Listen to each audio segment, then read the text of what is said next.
Hello there. You are listening to Advancing Ideas, the Cultivators Community Podcast. Here we share real stories of real people making their ideas happen in big companies. My guest is Lalaine Gedal, a passionate learning and development leader, idea creator, corporate TEDx events curator and facilitator, and a lifelong learner who consistently stays at the forefront of industry trends. So, hello, Lalaine. Hi, Yuri. It's good to be here. Thank you for inviting me in your Super happy. podcast. Amazingly happy to talk to you. Knowing your background, knowing how much cultivators work you are doing, I just want to learn from you myself. And I have this first question, a little bit out of the theme of our podcast. Tell me one thing about you that I can't find on your LinkedIn profile. Wow, I would say pain points. I'm interested in people's pain points. So it's like, tell me, Yuri, what gets you, what stays you at night? What keeps you up at night? Hmm. So that is the one thing that, and I usually, once I hear what your pain point or pain points are, that keeps me going. Let's go dissect. Let's go deep dive. Help me understand why you're thinking this way. So yeah, That's how you say that you're an activator. here you go. There you go. Okay, so what was the first time that you felt you've influenced somebody's professional or personal life? Well, I would say when I think about this question, what brings to mind is when I was given the opportunity to build the TEDx community in an organization that I worked for, previous organization I worked for, and I can say it, which is Johnson and Johnson, um, because through that platform, I was able to work with my colleagues, with building a community, understanding people's talent, understanding people's stories. So I would say that was the very first time. Although I've managed people in my previous role, it is really through TEDx as a community. I was able to really deep dive, as like I would say, understand people's pain points, hear their stories, that I feel that connection. So I know that you've been curating TEDx events for 9 years so far, as you've told, and J&J, Alcon, and you even launched the first TEDx event in Takeda. And how do you feel about this recent change of their motto from ideas worth spreading to ideas change everything? Oh my God, I love it. I love ideas change everything.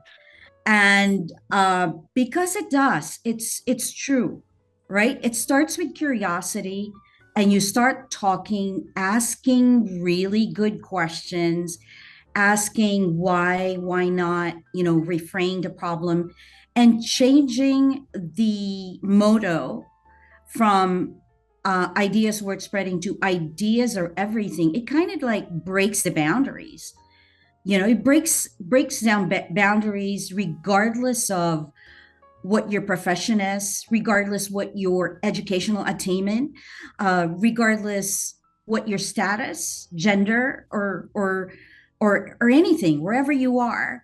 Um, it also, when I think about it, Yuri, it kind of brings back that whole diversity and inclusivity. Um, I was at the TED conference in Vancouver.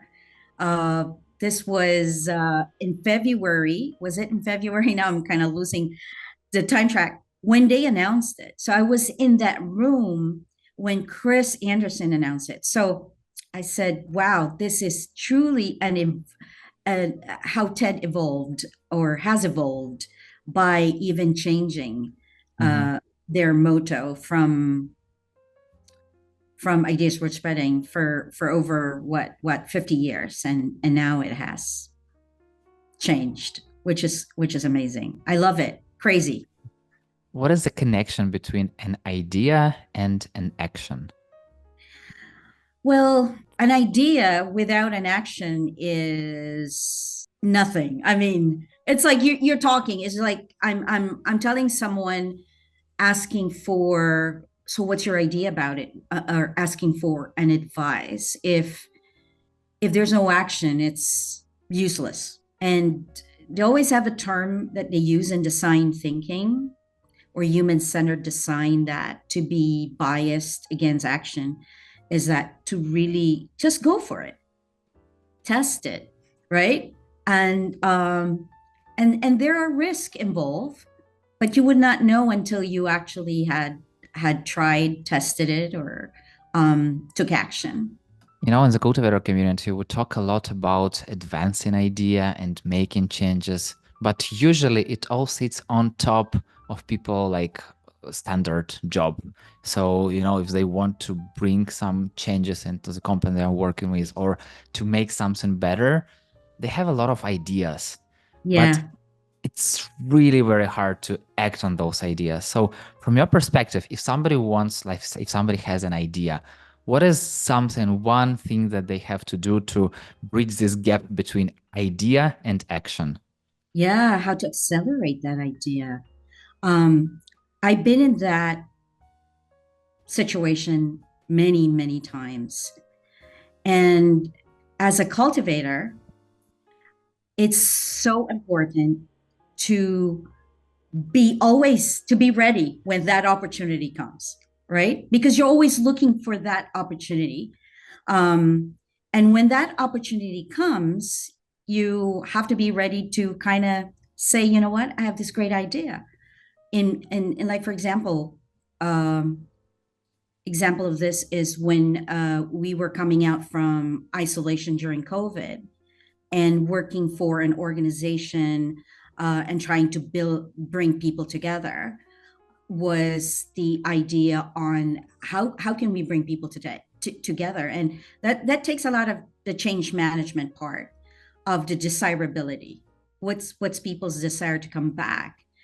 And so the idea of, why not introduce a TEDx event where we bring our employees together and hear stories, uh, as they, share and relate themselves. And so, as I was saying, going back is really being prepared when you are given that opportunity to share, um, and finding your allies who will be able to support you.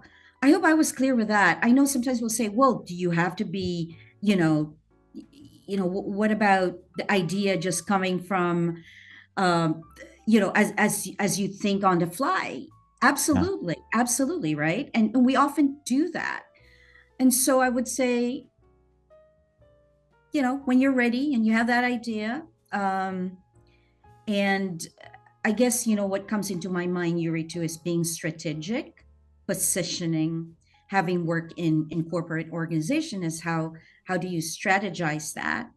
Um, and I touch on having an ally with you, as you bring that idea or move that idea forward. Um, so I hope that was clear. I feel like, you know, when you are working on your idea, it's good to not just have it, but keep moving towards it, even with small steps, even if you are doing by yourself, you know, maybe you didn't share it with anyone, maybe you shared it with someone, but they didn't support your idea at this moment. But you are still working, you are still developing, you are still. I love how Steve told in the first episode of this podcast, like you're still complaining to your friends is the first step of like starting to work on the idea. But then at the moment, and you will feel this moment, when the moment comes, you just execute this idea. I'm not talking that you are doing it on your own by yourself, but you know, the more you prepare, I feel like the moment will come. Absolutely. Absolutely. You don't stop talking about your idea. Yeah. as you mentioned about Steve, keep talking about it until people are like, oh my God, when is she going to stop talking about this idea? And then actually, that's the same story I had when I was bringing TEDx to Takeda, when an ally heard me talk about TEDx all the time in the meeting, uh, approached me and said, Lalaine, let's tell me more. Let's talk about this. And then we sort of like, him and me, we brought it together once again in a wider group of stakeholders. And he was there to support me and guide me and coach me on how I should be pitching this idea to a wider scale of stakeholders. So, again, don't stop believing, as that song says, right? And I so, don't stop talking about the idea. Yeah, I love so much your experience, like you were talking and then people like, oh, by the way, you are talking about the thing. Like let's talk more. It's very inspiring. And I wonder, let's start from the beginning. Why were you drawn to working on TEDx events like from the very, very beginning? Yes, so 7 years ago, great question. People ask me, so how did you get to know TED and TEDx? Um, so I would say I was very privileged when I was working with J&J. I was based in Asia at that time in Singapore. Um, it was part of J&J culture to kind of bring the employees once a year and celebrate them and Hmm. celebrate through storytelling. I happen to be very curious about TEDx. I hardly know about TED Talks at that time. And I just saw this card that says, if you're free, you know, there is a bus in that will be ready to bring to shuttle employees to a particular in a location where the TEDx event. So I did that, Yuri. I took time. I put it on my calendar. I went and explore what this TEDx is all about in J&J. And then I was seated in this auditorium that was filled. It was all employees of J&J, but I was sitting right next to someone that I did not know. So it was a probably 1,500 capacity auditorium. I was sitting with someone that I don't know, and majority of the people I did not know. We laughed, we cried, we applauded. And at the end of that, I was like, what just happened? That whole feeling of just excitement and re-energized and just thinking differently, getting out of there and having all those ideas. So that was my first interaction with TED. I was bitten by a bug called TEDx, um, and then I was asked if I'm willing to be the ambassador for TEDx Singapore. To be honest with you, I didn't know what I was getting into, but out of curiosity, I took the role. I dived in. I just like I said, okay. Um, but this is really volunteering your time outside your full time job. But I just believe in creating a community where everyone can bring their best self. And this is what I've experienced through TEDx. So that's the story. That was like 7 years ago. And I, I, it's a big part of who I am. And I would like to bring people with me in that same journey and for them to experience it because it's awesome. It's undeniably life changing. So that's the story. How do you think these 7 years impacted your personal and professional journeys? Oh boy, I would say I became a different person. Uh, I would say personally speaking, um, I became it opened up to me being more creative, um, to understand what it means to listen and to listen wholeheartedly. So that emotional intelligence part of me, I became to understand that. I became to become a better person on how I relate to others, both professionally and personally. So it really is, it's so experiential. You know, I can talk all day long, night or whatever, name it, Yuri. But until you experience it, as I always say, it's experiential. That's why it's so hard to pitch TEDx in organization. Hmm. And you talk about it, you talk about your experience, because until you sit in that room, either as an audience or until you deliver your talk of your life on stage, or until you become a volunteer and make this event a memorable one, it's hard to talk about it. Yeah. It's like it's so hard because it's so experiential. And when you leave that space where you just been, you know, you've experienced, you've been empowered, you're energized, it's hard to sort of like not go through it again. It's like it's hard to unseen it. Once you see it, it's hard to unsee. It becomes part of you. So that's the experience. You know why I asked? Because many people are afraid on taking on additional tasks and journeys, except for the work they're doing, because there is no time, people have lives, and, like how it will benefit me. And you will never know unless you do this journey. And I'm curious, what was, or maybe still is, the biggest challenge that you face while working on this TEDx program? Yeah, that's a great question because when I think about it, the biggest challenge is actually finding the sponsor, finding the budget, allocating where does this fall in an organization, because truly the outcomes are undeniable. I love to say this word because it's such a testimony of people feeling connected with the company's culture, regardless where you work, you know, culture, engagement, retention.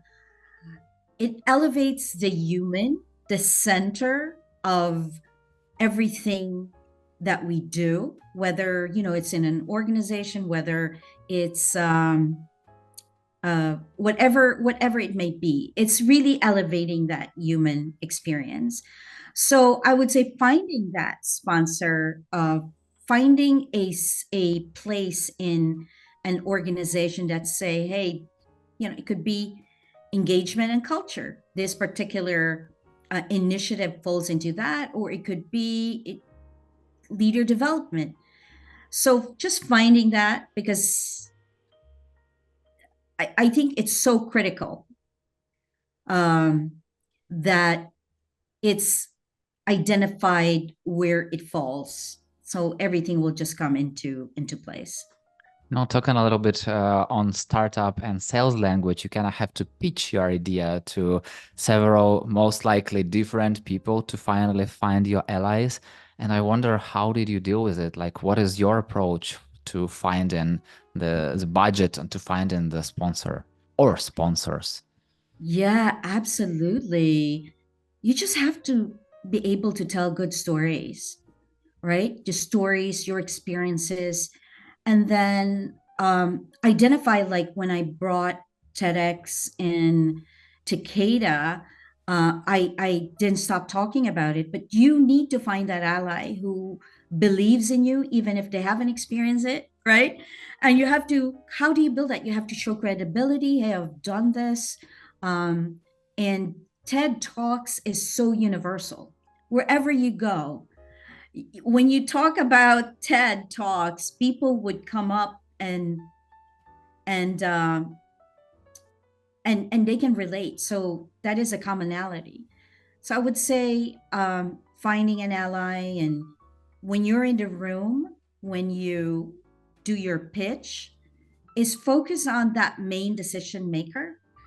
Who is that person who will be making that decision? And knowing that, plan your presentation around that particular decision maker. And then have the ally people in the room and say, it's like doing your homework ahead of time. Hey, I'm pitching in next week, and I know you're going to be in the room. Can you be my ally? Can you support me? Da da da da da. So it takes a lot of planning, as you could say. Yeah, yeah, and I feel like it's something that many people miss, because they think that, oh, I will just go and I will just talk and I will just win. But, you have to do this preparation before to ensure that you will really win. So, Absolutely. And there's a book that I would recommend. It's called Strategic Intuition. mhm. And this is an amazing book because it kind of tells you that it's so important. It talks about how important it is to be strategic at the same time when that opportunity comes that you don't know, right? Mhm. You'll never know when it comes, when it will ever come, or when will it come. But you're ready and prepared because you've done this and you're there. So it's like a hip pocket skill. And I always tell people, find that skill. Find that skill, Yuri. Like you're so good in podcasts. Find that skill.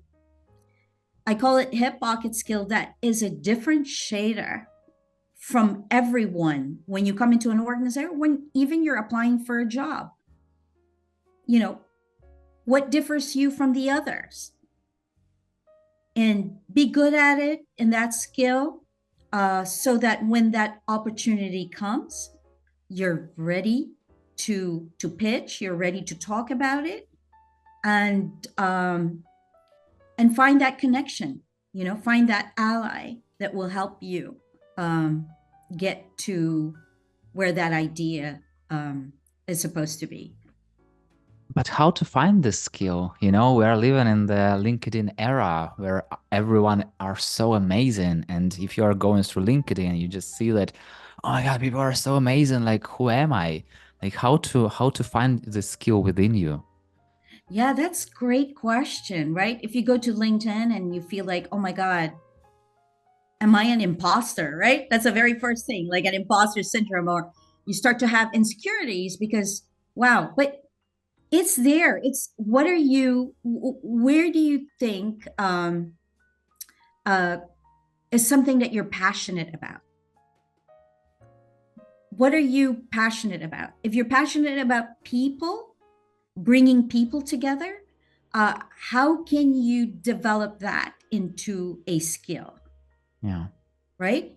Um, I'm a little bit biased around focusing on what you're good at only because it kind of limits you, but really finding, doing an inventory of what are you passionate about? What do you like to do? And develop that and be better.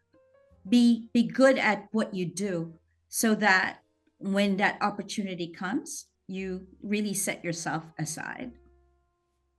Name one setback that you had and what did you learn from it? Wow. One That's a hard question. One setback. Oh, I would say not being able to reflect on things that happens or things that happened in your life, Hmm. because it's so important. What sometimes we go through this autopilot mode of just go go go go without really pausing and taking the time to reflect on what just had happened, what just happened, um, and that whole. So I use a method which is called um, the Ackard Ackard model, ADCARD model, Mhm. ADCARD model. It's spelled as ADKARD. It is a change management model, but I go through this and say, okay, awareness, what just doesn't happen? Um, uh, the D is desirability. Why do I need to change? Why is this important? And what do I know? What do I need to improve? How can I apply it? And lastly, how can I reinforce to make sure it doesn't happen again? Mhm. So the importance of pausing is critical because if we don't pause, if we don't reflect, we will go through that same mistake without not being prepared. So we just really need to be intentional. You told me about remembering, like reflecting on what you are doing, and I recently got this. I don't know if it's skill or habit that every time that I reach in some kind of milestone or receive some kind of results, I'm kind of coming back in my mind and trying to understand like where it's all started. And the fun thing that always, like 99% of the times, it's all started just with a simple conversation. So just one conversation spark the idea, then you do like really very small actionable steps, and then oh my god, I have such a great achievement. So it's so Yeah. fun. But yeah, I totally get it. Yeah, and that is so important. I just like what you just said, you remember. And coming from that education part, it's so important to kind of repeat to remember, remember to repeat. So those stuff that you want to make sure it's going to be top of mind for you, you just have to make it a habit, just like what you said, to repeat it. And it's a good practice. Um, and so that's why pausing and reflecting in the beginning is hard to do. But if you really make it as a practice, it creates a big difference. You plan your life by design, not by being intentful. Yeah. Um, it's not just you go with the flow, but you can design life. You can design, and that's another topic that we can talk about. So, Yeah, yeah. exactly. And I'm curious if you had started working on TEDx program now, what is one thing that you would have done differently? Wow. I would love to spend time with the volunteers. And because the volunteers are the heart and soul of a community, whether that is a TEDx or whether you're creating your own sort of community itself, or it could be a resource group. It's so important to spend time with the volunteers because they're also taking their time from their busy schedule. And I, I would really make the time to do that because that is so important. And I also want to get to know them well. But when the chaos comes, when putting together curating, you get pulled out in different sections of the event. So it's hard, but yes, that's a regret. I'm still working on it. When you're working in the corporate environment, it's so easy to fall in this trap and think that everyone is so busy. Nobody has time. Like, how would I ask anyone about anything? So I would say like the first question is how to find those volunteers. Oh, awesome. Yeah. So, again, we invite and people know about TED Talks. So when we started our volunteer in Takeda for our TEDx, we started with 25 volunteers. Hmm. And then for our second event, we tripled to 75 for a second event, 150 were sort of signed up, and then, it came down to 75. So I would say just that, bringing people together and telling them whatever talent you have, bring it. We'll work around a talent. There's different roles. Um, it's really just bringing your best self and learning from each other. I feel like it's very crucial part exactly to hear what people love doing and like what talents do they have, and then task them exactly with the thing. Because what I see sometimes that volunteers are coming and they just receive some random work and then they're not happy because they don't like it, they don't have time, etc. But if you are doing what you love doing, it's no brainer. Yeah, it's easy. So what we do, we actually post, here are the roles. And a lot of the roles are like production, producer. I mean, a lot of this people, it's not my job, but if you're willing to take it in and learn, um, we offer that. So we do a pitch, leaders pitch, the team leaders pitch to invite volunteers to join. So yeah, it's a fun community. Outside of TEDx experience and in general, out of your experience, what is the smallest actionable steps for any cultivator to make their idea happen? Wow. Because I want to be intentful in answering this question. What is one is to really ask yourself the question, why? Why why do you want to be involved in a cultivator? Because because the because the how comes easy if you know your why, Yeah. right?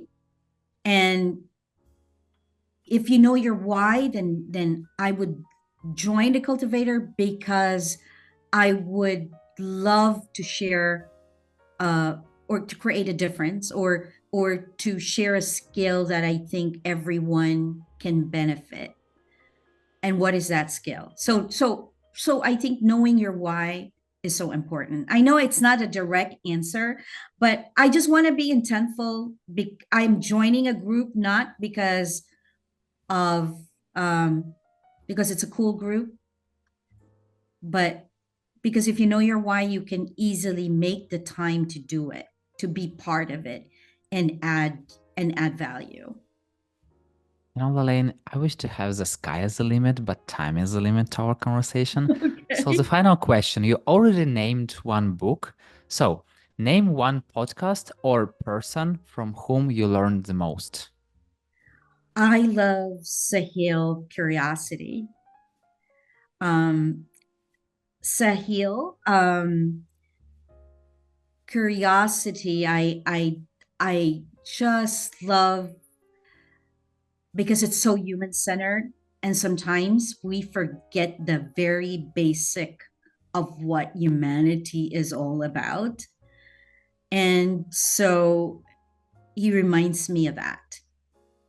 And yeah,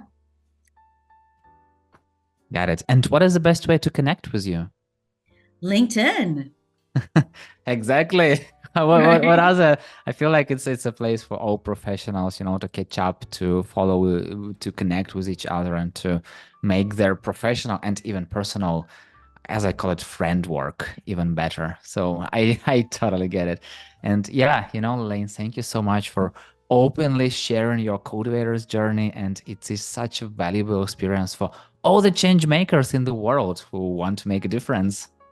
Absolutely. And thank you so much, Yuri. It was a pleasure. I hope to join you once again. All the best to you. Thank you very much and see you in the cultivators community.